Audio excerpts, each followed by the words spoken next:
La Coupe d'Afrique des Nations 2025 organisée par le Maroc a été un événement majeur du football africain, étant sur le plan organisationnel que sportif.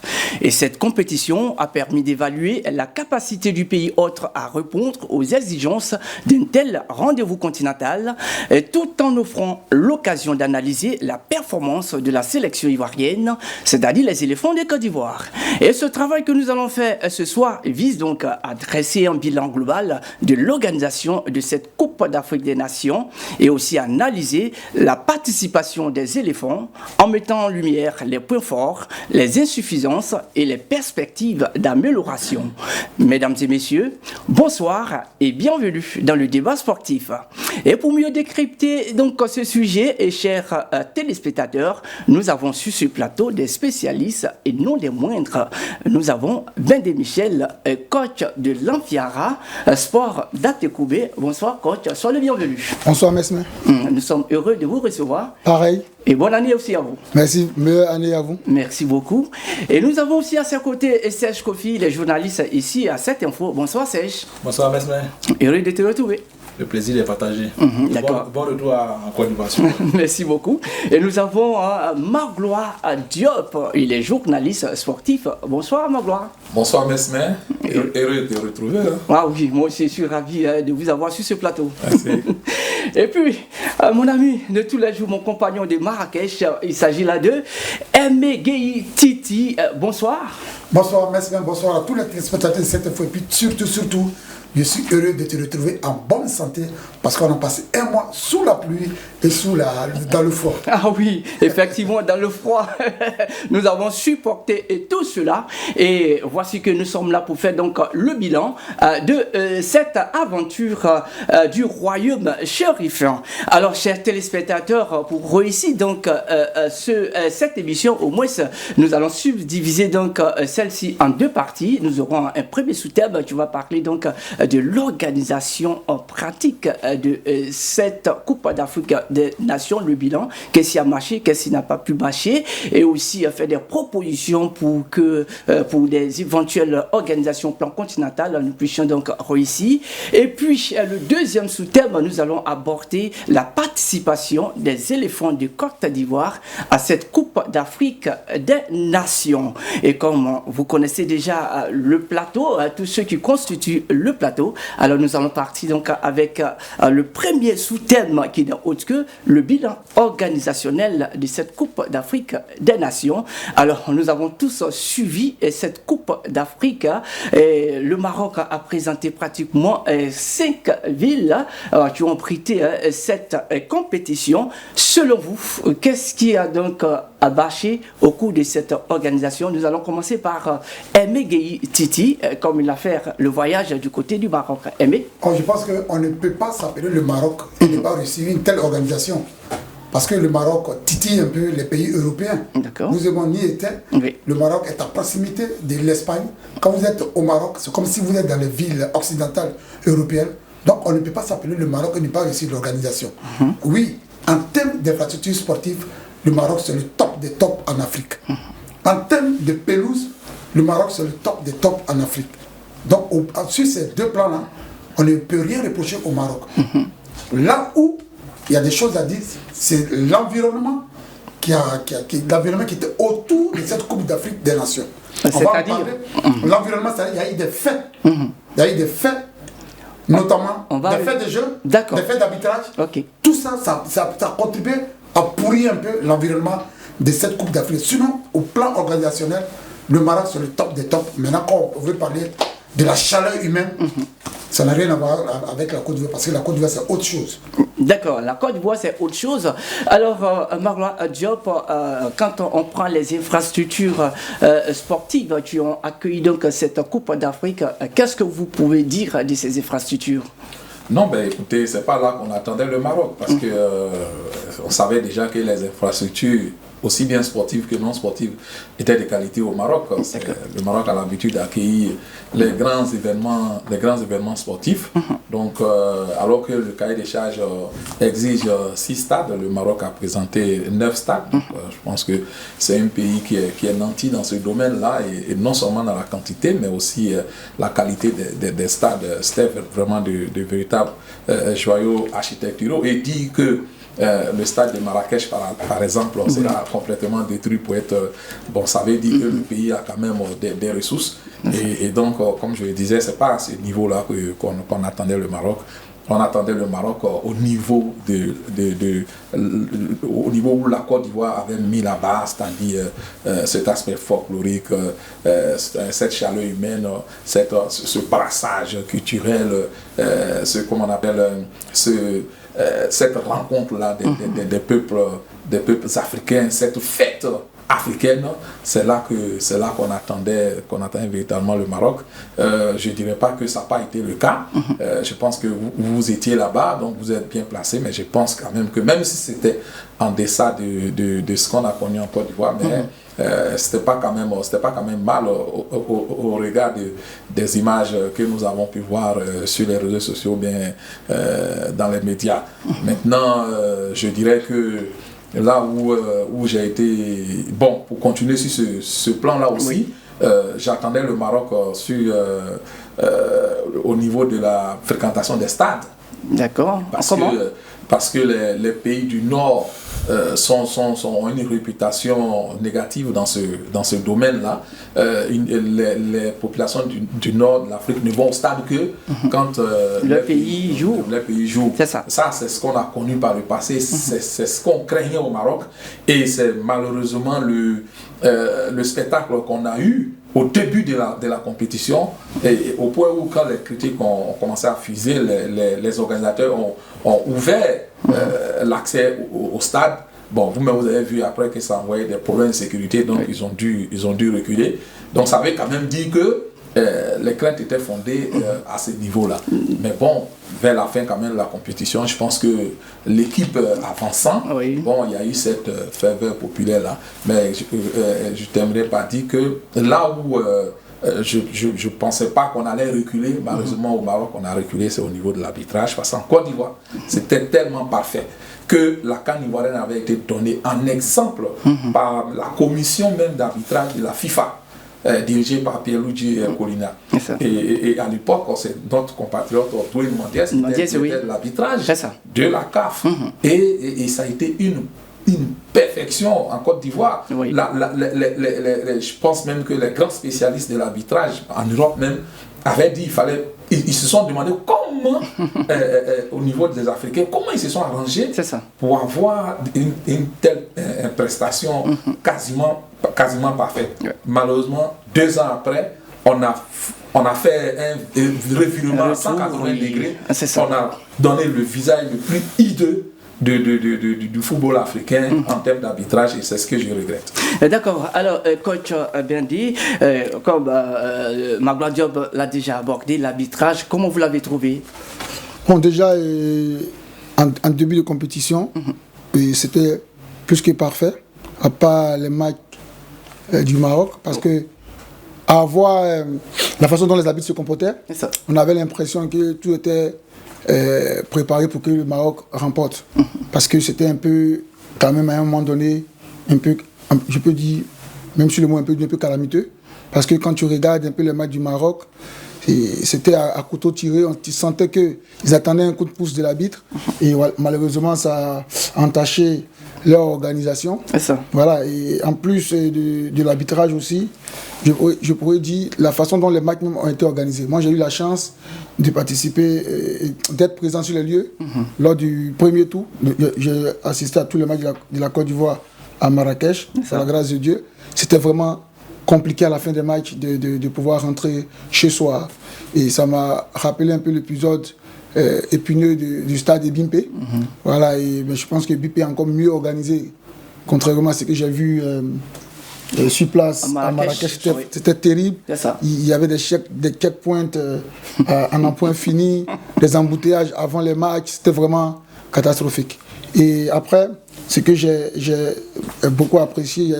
Apprécié le fait qu'il y ait senti un brassage, une fraternité entre le Maroc et la Côte d'Ivoire. Oui. Voilà, parce qu'à tous les matchs de la Côte d'Ivoire, les Marocains supportaient plus que les Ivoiriens. Oui. Et voilà, et c'est ce qui m'a marqué dans cette compétition. Donc, déjà pour nous, les Ivoiriens, on peut être fiers de l'hospitalité qui nous a été donnée par le Maroc envers les Ivoiriens. Mais à part ça, je pense qu'il y a beaucoup de choses qui laissent à désirer qu'on aura l'occasion de débattre sur ce plateau. Serge Kofi. Oui, je pense que mes prédécesseurs ont déjà pratiquement dit. Déjà au niveau des infrastructures, je pense qu'il n'y a pas grand chose à dire. Le Maroc a offert ce qu'il y a de mieux en ce moment en Afrique, avec 9 écrans vraiment de qualité. Et puis, Maglo a parlé tout à l'heure du cahier des charges qui prévoit mais 6 stades. Le Maroc a fait beaucoup plus, avec 9 stades. Dans 6 villes en Côte d'Ivoire, c'était 6 stades seulement. Donc le Maroc a fait beaucoup plus. Au niveau des infrastructures, je pense qu'il n'y a pas grand chose à dire. Et puis, quand un pays africain organise la Coupe du Monde, celle de 2030 par exemple, je pense que ça veut dire que le pays a du potentiel en termes d'infrastructure. Maintenant, ce qui a été la force nord pendant cette 105e édition de la Coupe d'Afrique, c'est l'environnement. C'est surtout au niveau de l'environnement. C'est-à-dire d'abord, moi je parle au niveau de l'arbitrage. C'est vrai qu'il a déjà dit, moi je vais aussi revenir dessus au niveau de l'arbitrage. Je pense que jamais dans l'histoire de la Coupe d'Afrique, l'arbitrage n'a été autant critiqué. En Coupe d'Afrique, enfin celle de l'édition d'Abidjan, c'est vrai qu'il y a eu peut-être quelques erreurs d'arbitrage, il y a quelques arbitres qui ont fait peut-être parler un peu d'eux, mais ça n'a pas atteint les ampleurs comme cette édition-là. Il y a eu des énormes erreurs d'arbitrage. L'arbitrage n'a jamais été autant critiqué que lors de cette 35e édition. Et puis il y a eu aussi quelques aspects du spectacle, je veux dire, dans les matchs. Moi, j'ai pratiquement critiqué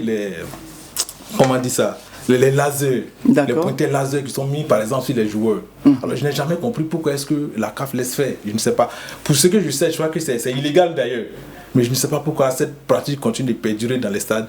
Et puis il y a eu aussi la preuve, l'entraîneur le sélectionneur de l'Afrique du Sud, Hugo Bross, qui a critiqué l'environnement de cette Coupe d'Afrique aussi, tout comme l'entraîneur du Sénégal, Pape Thiaw, qui a critiqué l'accueil de ses joueurs à la gare de Rabat juste avant la finale. Donc ce sont autant de choses peut-être qui ont un petit peu terni l'image on va dire, qui a été la tâche, on va dire, dans l'organisation de cette Coupe d'Afrique là. Mais est-ce qu'on ne peut pas dire aussi qu'il y a eu quand même quelque part un aspect positif aussi de l'arbitrage? Aspect positif, je ne sais pas. Sinon, quand on parle de l'arbitrage, Maglo l'a dit, en Côte d'Ivoire, c'était presque parfait. Presque, il dit presque. Mais la Coupe d'Afrique des Nations à laquelle nous venons d'assister, j'ai dit que sur le plan organisationnel, pratiquement c'était bon. Mais c'est l'environnement qui a pourri l'organisation. Il y a eu des faits de jeu.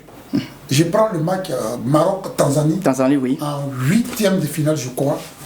Où le Maroc menait 1-0. Mais à la dernière minute, pratiquement dans la minute additionnelle, les Tanzaniens auraient pu bénéficier d'un pénalty. On n'a même pas fait appel à la VAR. Autre fait de jeu, il y a eu Maroc-Cameroun en quart de finale. Où les Marocains ont très bien joué.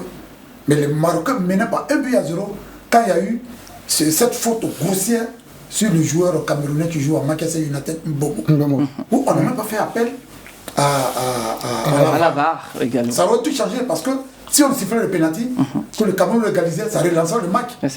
Donc l'un mis dans l'autre, je pense que l'arbitrage a terminé. Puis vous et moi, on était à Rabat ensemble. La finale, où il y a beaucoup de choses à dire dessus, où l'arbitrage, le Congolais était presque parfait. Malheureusement, il y a eu plusieurs faits de jeu, notamment ce but marqué par les Sénégalais. Mais bien avant nous, dans le feu de l'action, on n'avait pas fait attention que l'arbitre avait déjà sifflé la faute avant qu'on ne marque le but. Dans le feu de l'action, on aurait souhaité qu'on fasse appel à la VAR. On ne l'a pas fait, mais on s'est rendu compte que l'arbitre avait sifflé avant. On a vu cette faute sifflée pratiquement dans les minutes additionnelles, dans la zone de vérité, où l'arbitre a demandé à ce qu'on joue, mais la VAR a demandé à ce qu'on revienne sur la faute et il a accordé ce pénalty.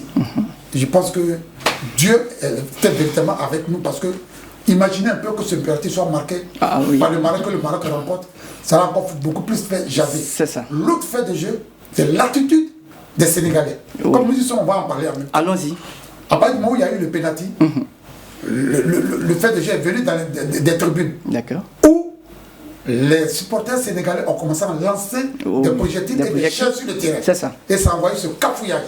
L'autre gros fait de jeu, c'est l'attitude de l'encadrement technique sénégalais qui a demandé à ces joueurs de sortir du terrain. Mais on n'est pas au village, je ne parle pas beaucoup à Zébizékou. Est-ce que c'était pas normal? Non, mais non. Je pense que dans les règles, là, c'est pas normal du tout. C'est vrai qu'il y a eu la frustration, mais à un moment donné, quand on est entraîneur, Bendi va me contredire peut-être, on est aussi éducateur. Donc on n'a pas à se comporter comme Pape Thiaou l'a fait, avec tout son encadrement technique. La preuve, grâce à la sagesse de Sadio Mané, qui a demandé à ses amis de revenir. Et le penalty a été raté. Et de Claude Leroy. C'est ça. Pour dire qu'un penalty, c'est une balle arrêtée. On peut le rater comme on peut le marquer. Et la preuve, on l'a raté. Et on a joué et le Sénégal a gagné sur le terrain parce que le Sénégal méritait de gagner. Je voulais revenir un peu sur ce que le grand frère Aimé Titi disait. C'est que quand, normalement avec l'avènement de la VAR, quand il y a une action dans la surface de réparation, on laisse jouer. On laisse jouer et après, on prend la décision qu'il faut. Mais sur le but sénégalais, tu as l'impression que l'arbitre était pressé même pour siffler. Il était pressé, ce qui fait qu'il ne laisse même pas terminer l'action. Parce que même on voit.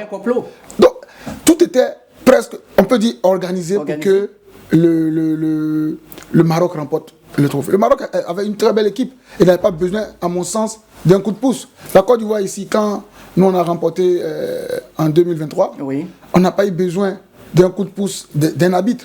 Voilà, on peut dire peut-être que le Maroc nous a aidé, mais ce sont les règles de la compétition qui ont permis cela, mais on n'a pas eu un coup de pouce. Si vous vous rappelez même du match Côte d'Ivoire-Sénégal, l'arbitre n'a même pas sifflé le penalty pour nous, contre le Sénégal. Et c'est la VAR qui a fait appel à l'arbitre et c'était un penalty quasiment sifflable. Donc vous voyez. Mais est-ce qu'il n'y a pas eu d'autres faits d'arbitrage sur les autres rencontres?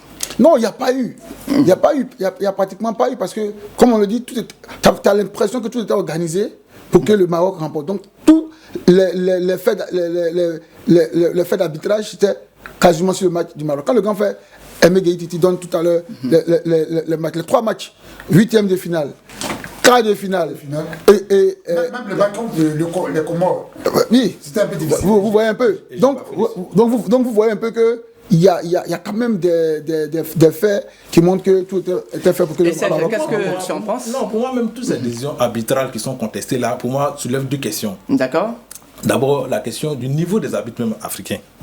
Et puis la deuxième question pour moi, c'est la responsabilité même de la CAF.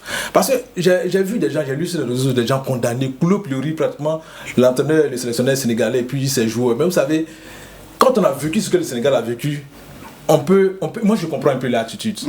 Pour ceux qui se souviennent de la CAN, de la demi-finale, je crois, de la CAN 2006, Sénégal-Égypte.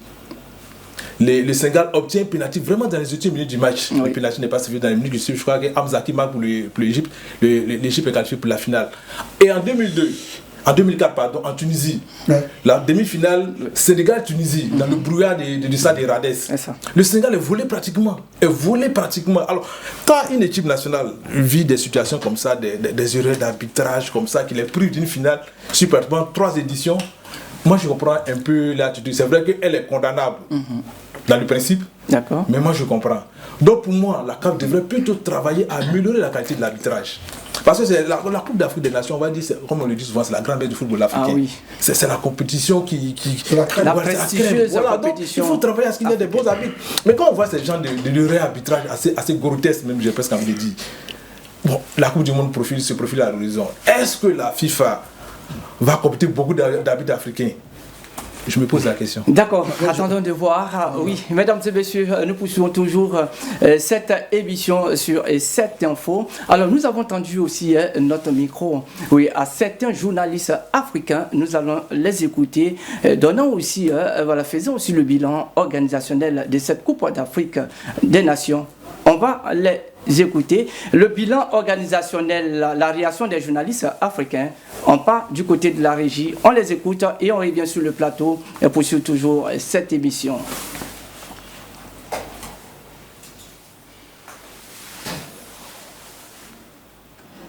Pour l'ensemble, je dirais que le Maroc a réussi sa CAN.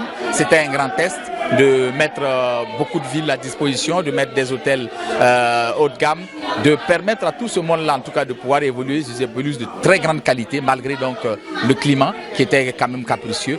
Et je pense que l'un dans l'autre, on repart tous satisfaits parce qu'on a vécu une belle CAN. C'est vrai, il nous a manqué quelque peu la chaleur et l'ambiance qu'on a pu vivre en Côte d'Ivoire, ça il faut le dire. Mais c'est typique à l'Afrique de l'Ouest où on a cette hospitalité légendaire, où on a cette capacité aussi à avoir l'aspect fête avec donc l'allié donc au jeu sur le terrain. Mais ça n'enlève à rien la qualité donc de cette 35e Coupe d'Afrique des Nations, même si derrière on peut quand même déplorer un peu le niveau de l'arbitrage qui doit se remettre à niveau à mon sens. Et voilà, d'autres petites améliorations à mettre en œuvre donc dans l'organisation, surtout côté journaliste où nous avons quand même été en difficulté par moment dans le déroulement donc de nos activités. Sinon, je pense que le Maroc a réussi son grand test et peut se projeter sur une autre CAN ou pourquoi pas pour la Coupe du Monde en 2030. La 35e édition de la Coupe d'Afrique des Nations a été somme toute positive, un bilan positif qui s'illustre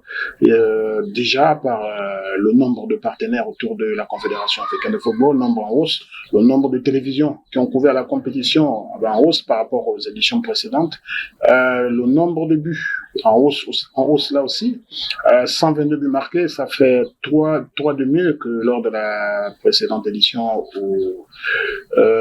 en Côte d'Ivoire. Et puis on va retenir quoi? La deuxième étoile du Sénégal. La deuxième étoile du Sénégal qui confirme la suprématie de l'Afrique de l'Ouest sur le continent, parce que ça fait 3 sacres d'affilée pour nos frères ouest-africains, ce qui porte le total des titres à 12.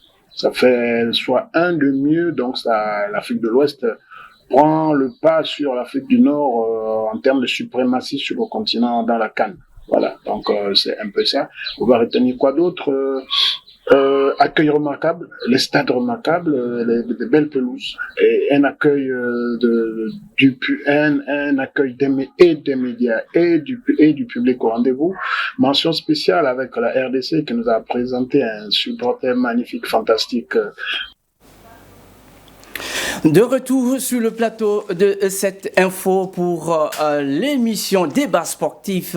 Alors nous sommes toujours avec nos invités. Alors nous venons de suivre donc la réaction des journalistes africains. Nous allons faire un peu le tour des tables, réagir un peu sur l'avis de ces journalistes. Alors Bendé. Oui, mais je reviens un peu sur la question du niveau des arbitres. Moi je pense que les arbitres africains n'ont rien à envier aux arbitres européens. Le seul problème, c'est que ce sont nos dirigeants qui veulent fabriquer des champions. Et on le voit notamment dans tous les championnats locaux en Afrique. Le CHAN Non, pas forcément le CHAN, mais les championnats locaux. Je veux dire la Ligue 1 par exemple, en Côte d'Ivoire, la Ligue 2. Et quand tu vois un peu la Coupe d'Afrique, on a senti, et j'insiste là-dessus, on a senti que même les dirigeants de la CAF voulaient que le Maroc remporte. C'était comme si on voulait leur fait cadeau d'avoir accepté d'organiser la compétition. Donc moi je pense que les arbitres sont de qualité. Après il faut qu'ils soient moins corruptibles. Et il faut que ceux qui arrivent à les corrompre et essaient d'arrêter un peu la corruption. Voilà, parce que c'est très difficile. Mais ils sont corruptibles, ça qu'ils ne sont pas de qualité. Non, ils sont de qualité. Quand on parle de qualité déjà, on parle du savoir-faire.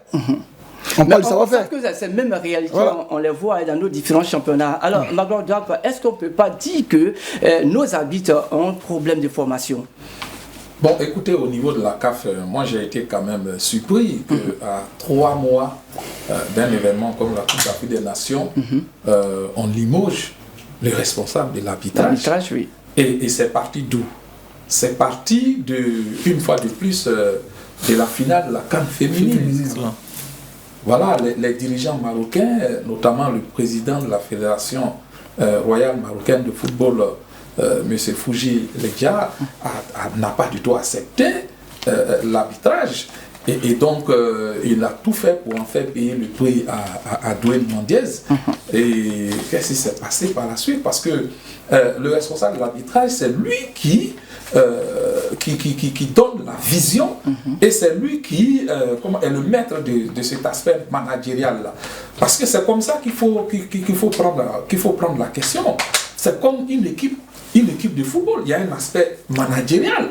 Donc, on fait de la détection, on fait de la formation, et puis on fait un suivi. Après, il y a une élite, et on fait le suivi de cette élite-là. Parmi les arbitres qui étaient au Maroc, il y a 7. Il y a 7 parmi eux qui étaient à leur 4e CAN d'affilée. Donc, il y avait des arbitres quand même d'expérience. Maintenant, quelles sont les directives? C'est ça, parce qu'il y a des responsables derrière qui donnent les directives.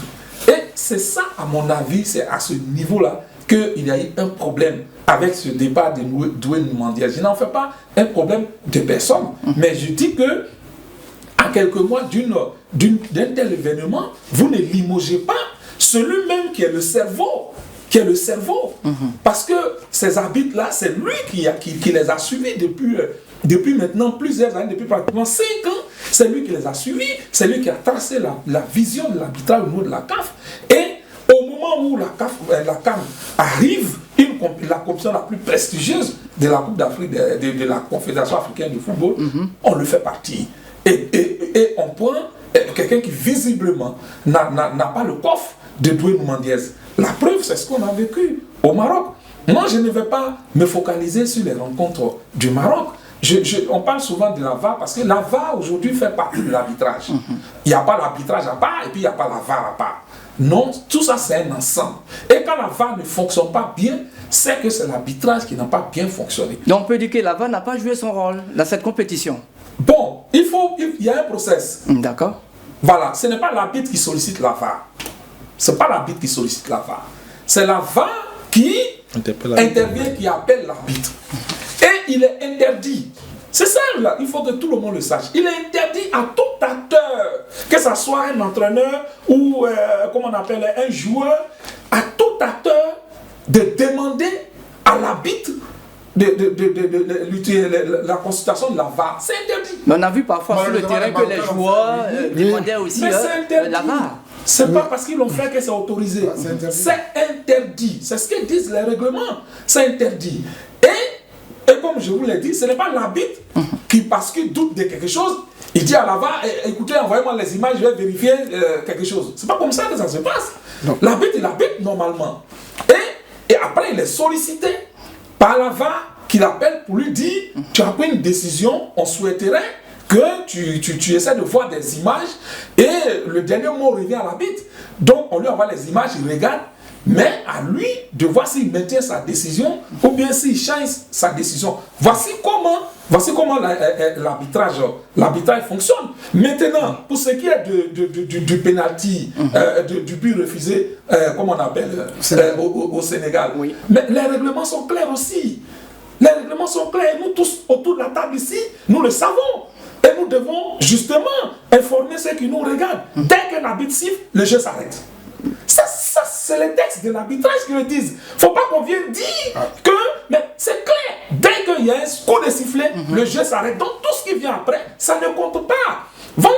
Donc c'est ça qu'il faut signaler aussi. Et donc, il ne faut pas qu'on fasse une...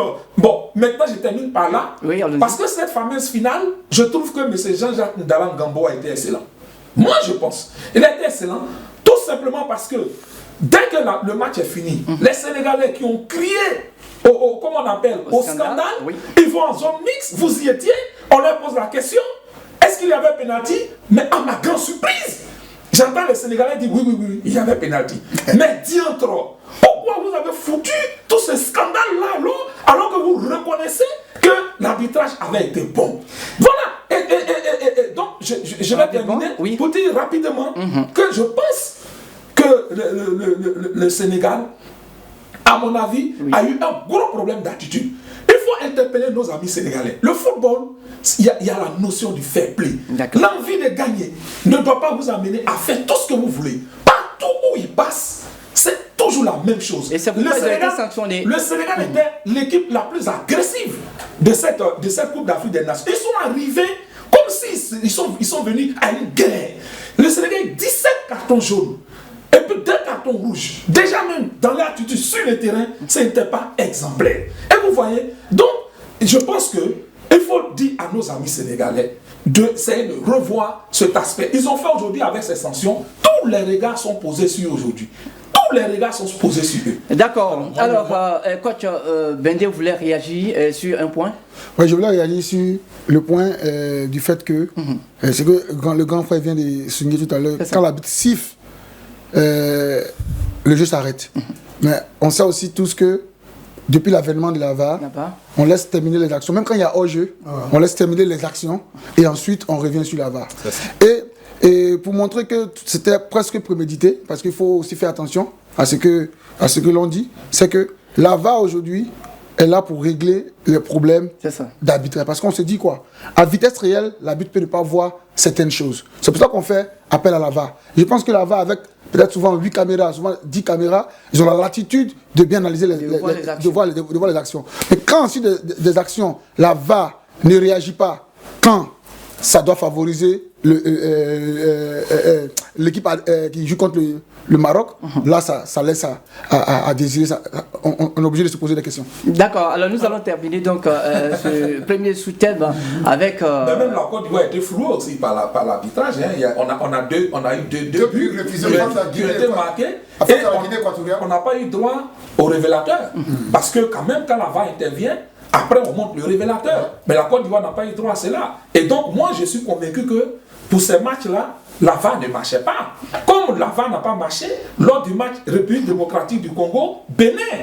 Donc je pense, c'est pourquoi je dis qu'il y a eu un gros problème au niveau de l'arbitrage. On se souvient aussi de ce pénalty accordé à Mohamed Salah. C'est ça. Voilà. Donc moi je ne fais pas une fixation sur le Maroc. On peut dire tout ce qu'on veut, mais en dehors du Maroc, il y a quand même eu des décisions apolémiques. D'accord, pour terminer donc ce point, nous voulons faire le tour de table pour énumérer un peu quelques points qu'on ne doit pas faire pour que pour les éventuelles compétitions, tout soit maintenant agréable, on n'est plus donc à 16 erreurs. Serge Kofi. Oui, moi, il faut revenir d'abord sur tout ce que j'ai entendu. Moi, je reviens sur l'arbitrage. C'est vrai que j'ai entendu... Ça un peu rapidement. Voilà, le grand frère Malik, pardon. Mabla Diop, vraiment vent debout contre le Sénégal. Mais je pense que pour moi la CAF est plus fautive que le Sénégal. Parce que d'abord tout à l'heure il a parlé des directives. On a tous parlé sur le plateau des arbitres qui reçoivent des directives. Je pense que ce n'est pas le Sénégal qui donne ces directives aux arbitres. Il faut d'abord se le regarder à l'esprit. C'est la CAF. Le choix des arbitres est fait par la CAF. Et quand il dit 3 mois avant la compétition, le président de la commission des arbitres est limogé. C'est pas aussi le Sénégal. Je n'ai pas envie de dire, le Sénégal a agi par réaction en fait. Ils se sont sentis floués par la décision arbitrale. Non, je n'encourage pas. Mais c'est de passage, il faut dire qu'il y a des équipes qui ont refusé aussi le choix de quelques arbitres. Voilà, au cours donc de cette Coupe d'Afrique. C'est cela, mais le Maroc est bien. Si la CAF travaillait à rendre le processus beaucoup peut-être plus transparent, et puis les décisions arbitrales étaient beaucoup plus, je veux dire, moins sujettes à caution, à polémique, on aurait évité tous ces spectacles-là. C'est ça, on aurait évité tous ces spectacles. Mais donc qu'est-ce qu'on doit faire? Qu'est-ce qu'on doit améliorer? Il faut travailler à rendre meilleurs les arbitres. Et puis peut-être il faut rendre tout le processus de désignation des arbitres beaucoup plus transparent. Et puis moi je fais le constat. Allons-y. C'est seulement la Coupe d'Afrique que je vois que quand un arbitre prend une décision, il est envahi par tous les joueurs. Et curieusement, ces joueurs-là ont évolué en Europe, mais ils n'ont pas cette attitude en Europe. Mais tu le vois en Coupe d'Afrique. Donc ça veut dire qu'en Afrique, il y a un laisser-aller. Il y a peut-être une éducation mais qu'il faut faire au niveau des joueurs. Il faut une formation à tous les niveaux. Les décisions sont contestées. D'accord. En Coupe d'Afrique. Ok, oui. Vous savez pourquoi toutes les décisions sont contestées en Afrique? Parce qu'on n'a pas l'habitude de dire que les arbitres africains sont corruptibles. Vous comprenez? Aujourd'hui, Dwayne Mandiès a été l'un des meilleurs arbitres en Côte d'Ivoire et en Afrique parce que on le connaît pour cette réputation d'être quelqu'un de très rigide, de très rigoureux et d'incorruptible. Vous comprenez? Et quand vous voyez qu'à 3 mois de la compétition, il est débarqué par la CAF, déjà, à partir de là, moi tout à l'heure je viens d'avoir l'information auprès du grand frère Magloire, mais c'est scandaleux pour moi et ça prouve tout ce qui s'est passé, quoi. À travers cette information, je comprends tout, pourquoi est-ce que les choses sont parties dans tous les sens. Oui, alors Emek Gueye, rapidement, qu'est-ce qu'on doit améliorer rapidement? Au niveau de l'organisation? Oui. Je pense que je suis journaliste, on y était, vous et moi. C'est ça. En Côte d'Ivoire, quand on fait le comparatif, En Côte d'Ivoire, entre les différentes villes, il y avait des navettes. Au Maroc, ce n'était pas le cas. Quand on est à Marrakech, où la Côte d'Ivoire était logée, il y a des navettes internes. Oui. Mais quand vous sortez du Marrakech, quand vous allez jouer un quart de finale à Agadir, il n'y a pas de navettes. On a eu toutes les difficultés. Deuxième difficulté, après le match, on était ensemble. Lorsque certains journalistes veulent faire leurs éléments, on les prie de sortir rapidement pour qu'on ferme le stade. Ça, c'est pas du tout normal. Voilà quelques points qu'il faut améliorer. L'autre point qu'il faut améliorer, on l'a dit et on l'a répété ici, c'est au niveau de l'arbitrage. Je pense que les arbitres africains ne sont pas aussi, excusez-moi du temps, c'est pas aussi cancres que les autres arbitres. Ils sont aussi hyper intelligents. Mais seulement, c'est cette pesanteur qu'on vient sur le continent qui fait aujourd'hui que les arbitres souvent un peu font des sorties de route. Sinon, les arbitres, c'est pas aussi mauvais que ça. Il faut qu'on laisse les arbitres faire correctement leur travail. Parce qu'au Maroc, qui doit les laisser faire le travail? Bien sûr, les organisateurs. Voilà. Les organisateurs. Voilà pourquoi il la responsabilité de la CAF. Cette pesanteur-là, il faut que les gens lèvent un peu le frein à main pour permettre aux arbitres d'officier tranquillement leur rencontre. On va rapidement. Non, je pense qu'il faut changer les responsables qui sont là. La commission? Voilà, il faut faire un balayage. Il faut désigner des responsables aussi compétents que Doué Mandiez, de très bons managers. Voilà, j'insiste sur cet aspect-là, de bons managers. Donc vous appelez le retour de Doué Mandiez? Non, pas forcément le retour de Doué Mandiez, parce qu'il n'est pas la seule personne qui a cette compétence-là en Afrique. Mais je dis une personne comme lui, parce que ce qui caractérise Doué Mandiez, et je pense pourquoi il a été viré, c'est sa force de caractère.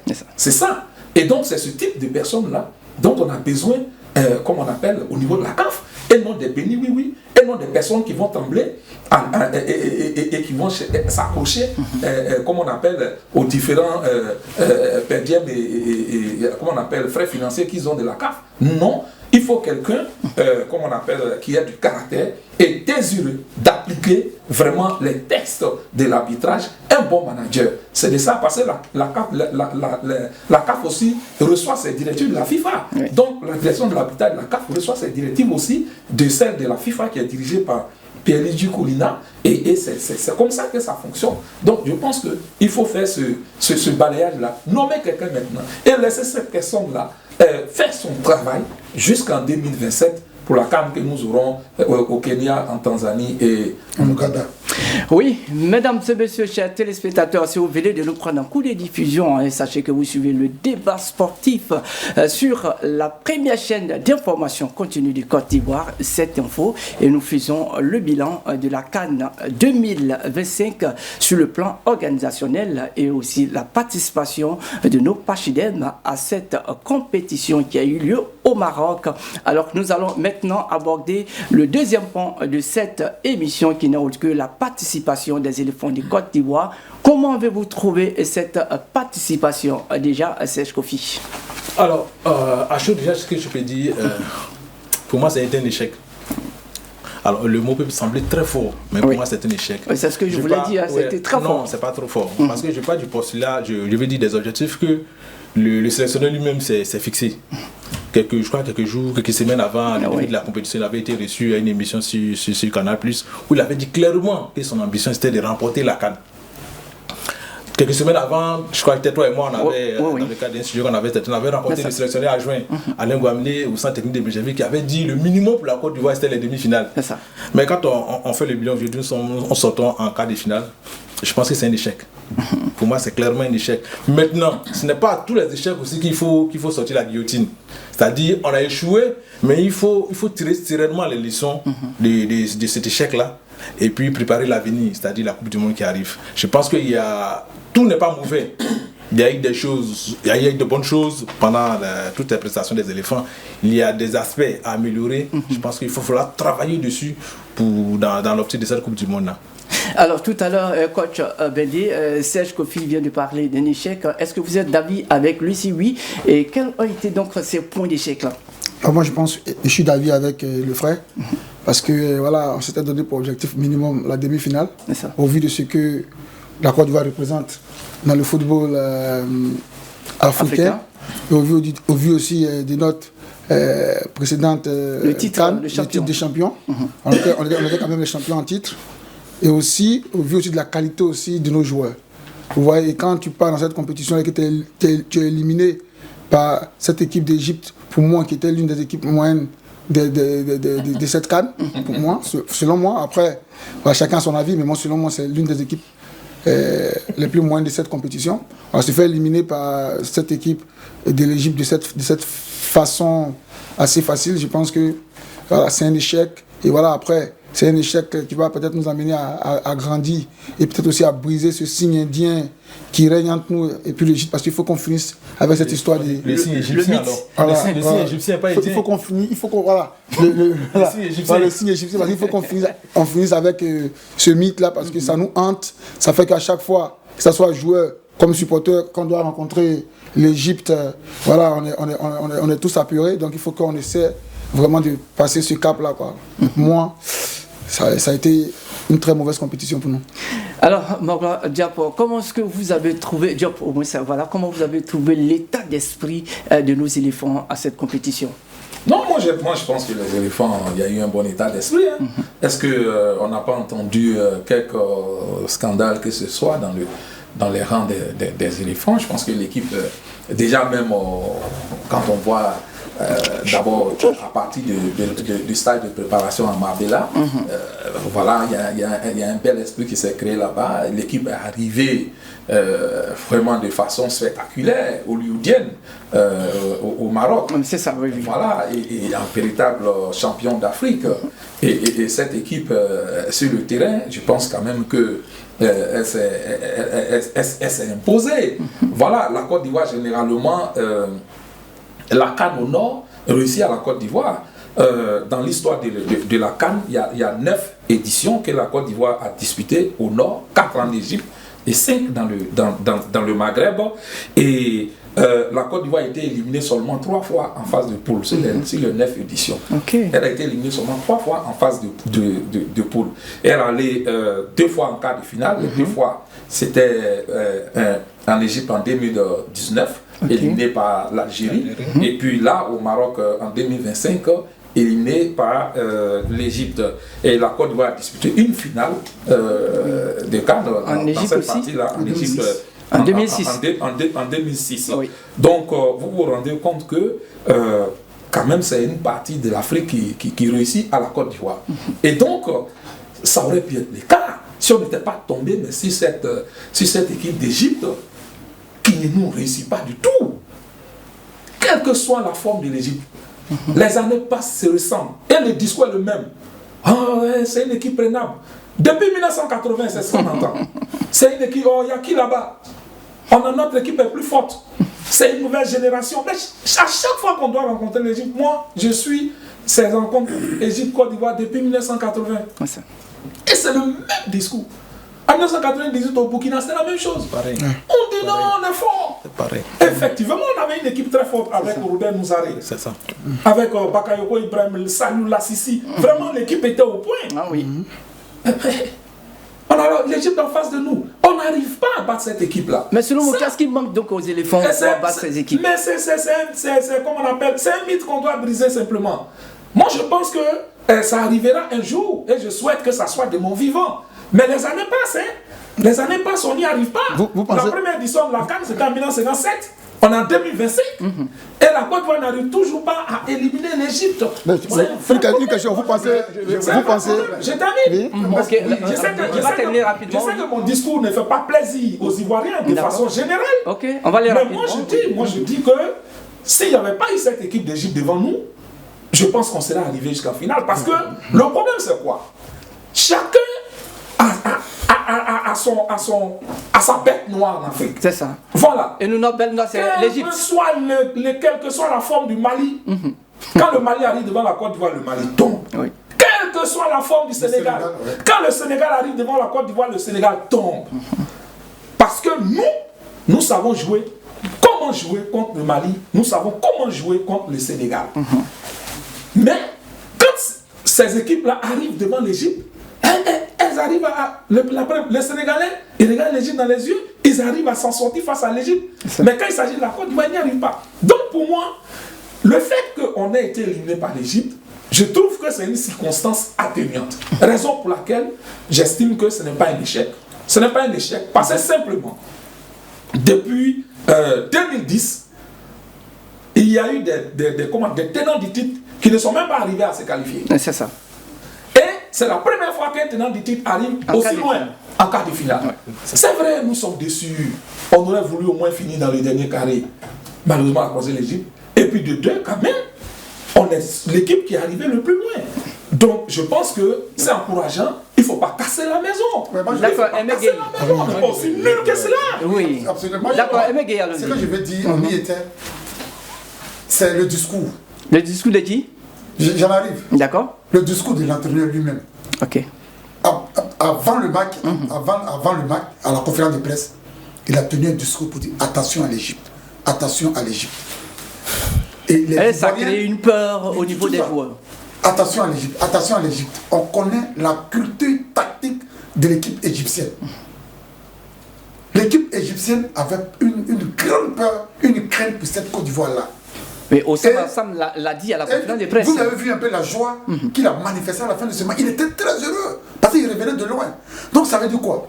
Que l'entraîneur lui-même a fait le lit de cette défaite. Parce que il avait dit aux joueurs de faire attention à la conférence d'avant-match.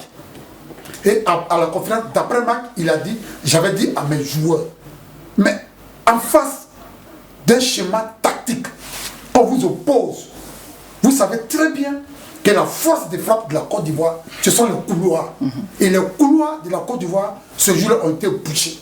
Amad Diallo et Yann Demandé n'ont pas goûté une seule seconde à la zone de vérité. Tellement, quand Amad Diallo touche le ballon, quand Yann Demandé touche le ballon, il y a au moins 3 ou 4 Égyptiens qui les entouraient. Donc, on avait le ballon, mais on n'était pas dangereux. Mais en face, qu'est-ce qu'on fait? On trouve un ADN, on trouve une antithèse, mais jamais on a trouvé une antithèse pour barrer ce schéma tactique. Et ça a été toujours comme, il est fini, ça a été toujours comme ça que l'Égypte nous bat. Ça fait très mal.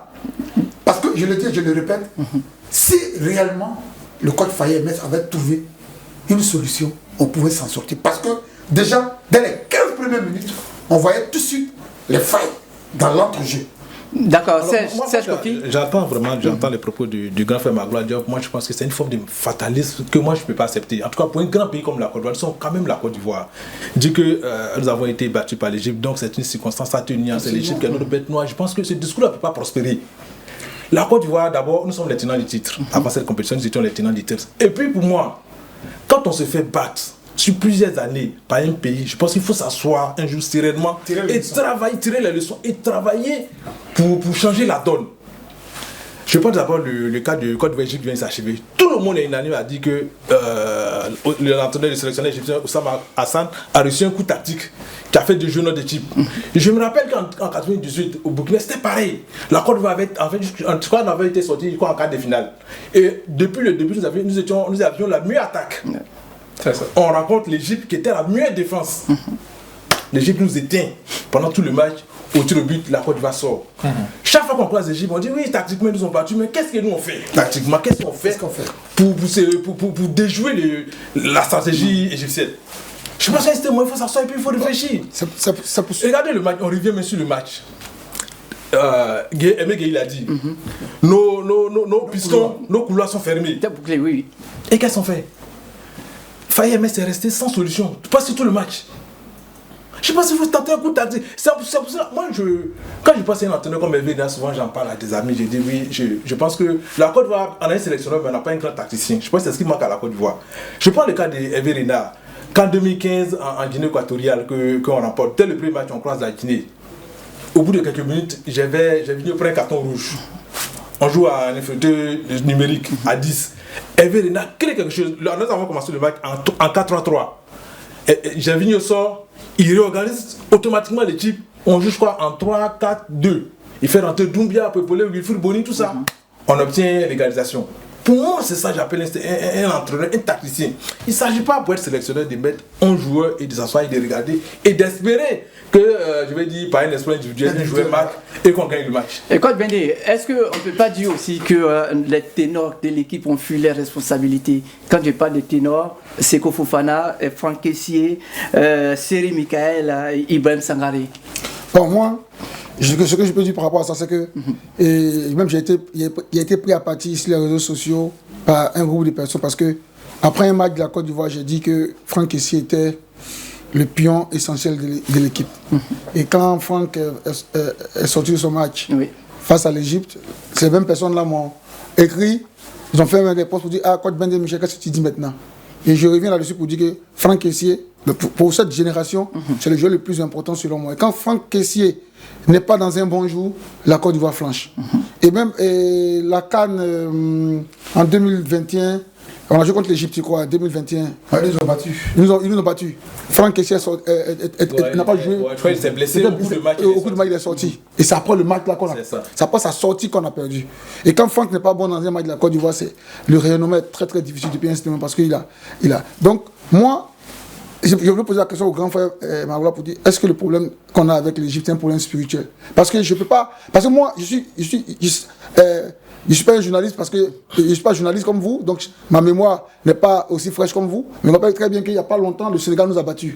Je ne sais pas si c'était le Coupe du Monde, un truc comme ça, je ne sais pas. Le Sénégal? Le Sénégal. C'est le match amical, c'est un match Voilà, c'est pour cela que je pose la question parce que voilà.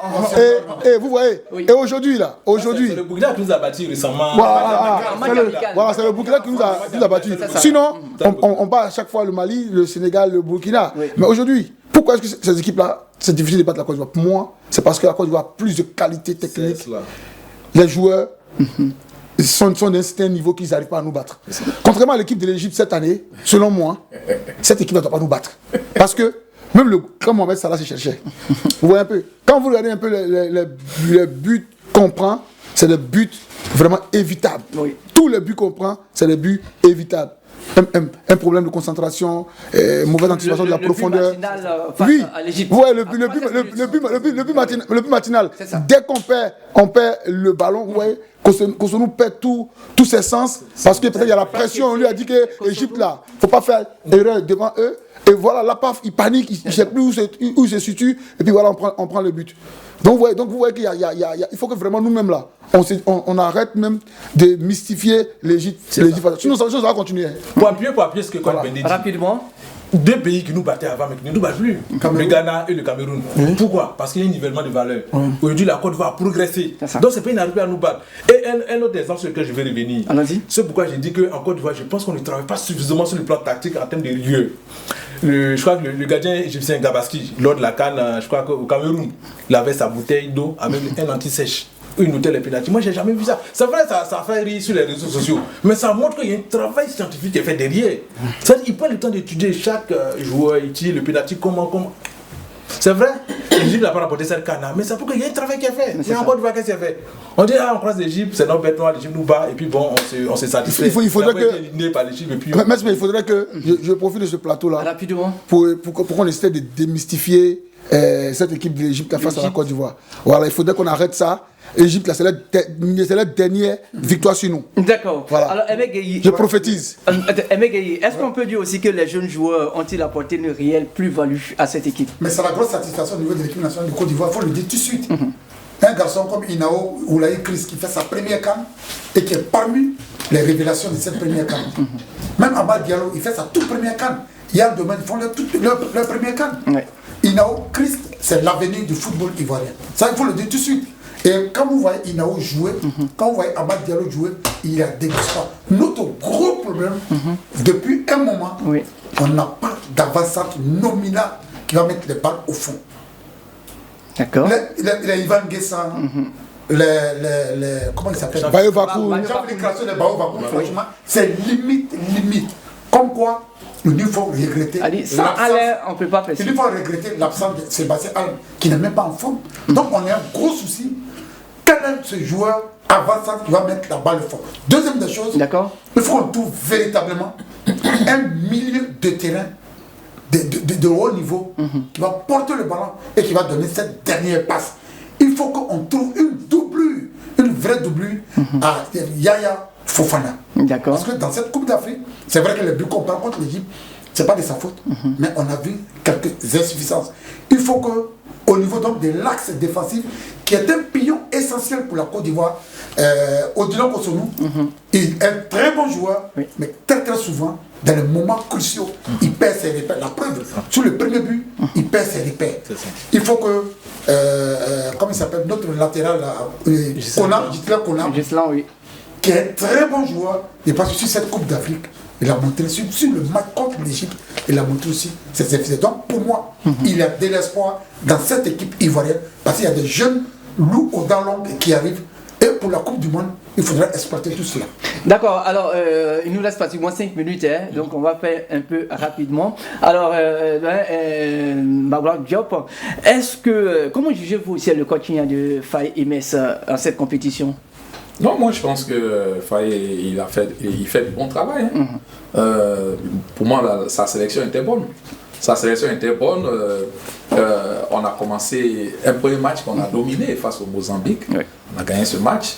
Face au Gabon, face au Cameroun d'abord, c'est un match normalement qu'on gagne. Voilà, on nous refuse un but et tout ça. Et puis on n'a pas la chance des balles déviées dont la trajectoire change et tout ça, c'est un peu compliqué. Et puis face au Gabon, on renverse le Gabon, on arrive devant l'Égypte. Et là, j'écoute tout le monde, j'écoute Aimé Gueye, j'ai écouté tout le monde. On n'a pas de gardien de but. On n'a pas de défenseur. On n'a pas de milieu de terrain. On n'a pas d'attaquant. Et avec ça, coach Bendé me dit que ça, comment se fait-il qu'on ne bat pas l'Égypte? Vous n'avez pas de gardien, vous n'avez pas de milieu de terrain, vous n'avez pas de défenseur, vous n'avez pas d'attaquant, vous n'avez pas d'avant-centre. Je pense quand même qu'on noircit un peu quand même le tableau de cette équipe ivoirienne. J'ai entendu aussi quelqu'un faire les éloges d'Hervé Renard sur ce plateau. Je me souviens qu'à la CAN 2021 au Cameroun, il me semble que le Maroc a été éliminé en quart de finale par une certaine équipe qu'on appelle l'Égypte. Et je vous invite à aller fouiller dans les archives pour voir qui était l'entraîneur du Maroc, qui a été éliminé par l'Égypte. D'accord. Oui, Serge, rapidement. Non, je veux dire, c'est vrai, c'est moi qui ai parlé des les qualités des Verina, mais attends, même José Mourinho, Pep Guardiola, Ah d'accord, donc quand c'est José Mourinho, on accepte. Il perd des matchs. Quand il s'agit de Faye Emess, il n'a pas le droit de perdre un match. J'ai juste pris l'exemple Je pense que vous êtes un peu trop sévère. Non, j'ai juste pris l'exemple de Everina pour montrer, pour mettre en avant le coup tactique qu'il a réussi face à la Guinée en 2015. C'était juste ça. Maintenant, pour revenir à la question sur MS Faye, je pense que MS Faye, pour moi, il manque d'audace tactique. Pour moi, c'est ça, Faye MS. Je pense qu'on ne va pas le griller, on ne va pas lui couper la tête. Mais pour moi, il doit être plus audacieux tactiquement. Parce que ça ne se limite pas. Au niveau, je le dis pour la Coupe du Monde. Parce que la Coupe du Monde, aligner 11 joueurs et s'asseoir et regarder, ça ne va pas suffire pour aller dans la Coupe du Monde. Ça ne va pas suffire. D'accord, alors nous allons faire le tour de table pour terminer véritablement cette émission parce que le temps nous presse. Alors coach Bendé et surtout quelques petites propositions pour que la Coupe du Monde qui vient, nous puissions aller très très loin. Bon, déjà, continuer à faire confiance aux jeunes loups parce qu'ils ont montré qu'ils ont de la qualité, de la valeur. Et sur ce plateau ici, avant la CAN, je disais que j'avais foi en eux. Aussi, il faudrait encore checker sur le plan international pour voir comment des joueurs qu'on peut ramener comme le grand frère Aimé Gueye l'a dit. Et puis ensuite, il faudrait que le grand frère Faye, le coach Faye plutôt, ait un peu plus d'audace, soit un peu plus pragmatique sur ses choix et créatif. D'accord, Serge, rapidement. Alors, non, je n'ai pas entendu la question. J'ai pas entendu ta question. Pardon, des petites propositions pour que la Côte d'Ivoire puisse arriver. Je vais revenir sur ce qu'Aimé Gueye a dit. Je pense que c'est sur ça.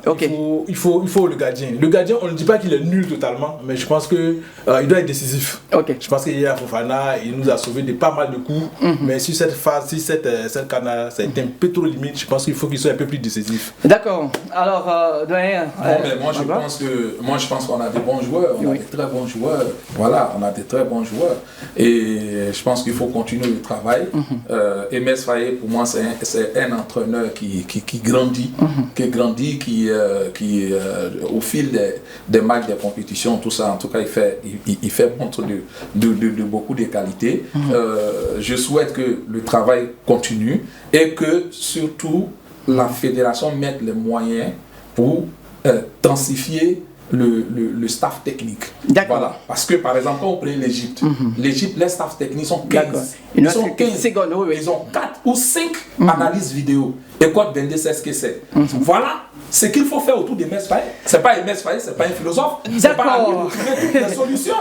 Il faut un staff comme ça, comme c'est des jours où il y a 5 analyses vidéo pour que tactiquement notre équipe puisse progresser. Voilà. Ok, en tout cas, merci beaucoup. Ça, c'est une proposition que je fais. En tout cas, nous pensez que vous n'avez pas assez d'argent. Oui, nous prenons acte de cette proposition. Emegueyi, rapidement, en quelques secondes. Il y a de l'espoir, mais il faut mettre qualitativement de bons joueurs dans cette équipe nationale parce qu'on parle donc au haut niveau. La Coupe du Monde, ça brûle. Et la Coupe du Monde, ça ne pardonne pas. Les matchs, comme l'Égypte, tactiquement, on reste les gens du match à Coupe du Monde.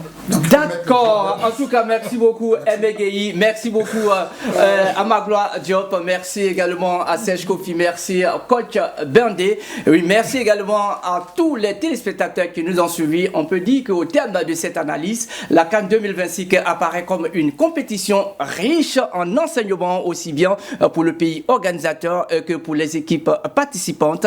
Et si le Maroc a globalement démontré un savoir-faire organisationnel appréciable, certains aspects restent perfectibles et de leur côté, les éléphants aussi ont montré des qualités indéniables, mais également des limites qu'il conviendrait de corriger pour mieux aborder les prochaines échéances. Et ce bilan constitue ainsi une base à réflexion essentielle pour renforcer l'organisation des futures compétitions et aussi améliorer les performances de la sélection ivoirienne. En tout cas, merci de nous avoir suivis et nous vous donnons rendez-vous le jeudi prochain pour un autre numéro du débat sportif. Portez-vous bien, l'information continue sur cette info et cette info.ci. Prenez soin de vous. Au revoir.